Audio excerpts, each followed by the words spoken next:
Where were you the evening of August 24, 1984? Now, some of you may be thinking of some great event, be scratching your head. I have no idea where I was. Some of you may not have even been born yet, but I remember exactly where I was the evening of August 24, 1984. I was in the front yard visiting with a friend as we were getting ready for a Bible study. And as we were visiting, a little blue Chevy Chevette drives up, and out steps a young lady. My friend introduces us, and when it's time for the Bible study, we're in there studying together, and the more we are studying, the more we're talking, the more in my mind I think I have some interest in this person.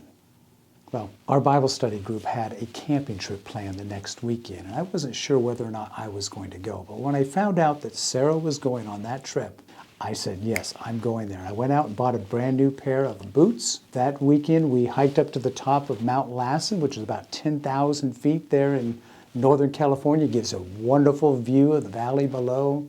And from there, we drove over to the gold rush town of Quincy, California. We camped there at the fairgrounds. The next evening we were at Bucks Lake, and it's on Sunday that things got pretty interesting. Sarah wanted to go on a hike. She wanted to hike around the lake, and she wrote my friend Edmund and I to go along with her. 6 hours later, we're still hiking around that lake. My feet were covered with blisters, but it didn't really matter because I was enjoying my conversation with her so much. Well, the next weekend, I went and borrowed a canoe, and we spent the afternoon canoeing on Paradise Lake. And, well, I could keep going on, but you get the picture. 38 years later, we're still together. Now, I want to share with you something that Jesus says in Revelation chapter 2. He is speaking to the church of Ephesus, and he's commending them. They're full of good works. They stand up against evil. They're doing a lot of the right things. But he has a problem with them. Listen to what he says. He says, nevertheless, I have this against you, that you have left your first love. You've lost your first love. You've abandoned your first love. So what does Jesus say that we need to do? The church of Ephesus, he tells them, you need to remember, therefore, from where you have fallen. Repent. In other words, remember where you were. Repent of where you are now.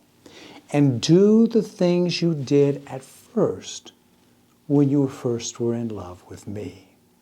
So if Jesus were speaking to me and Sarah, he said, keep doing the things that you were doing when you first met. Hiking together, visiting together, spending time out on the lake.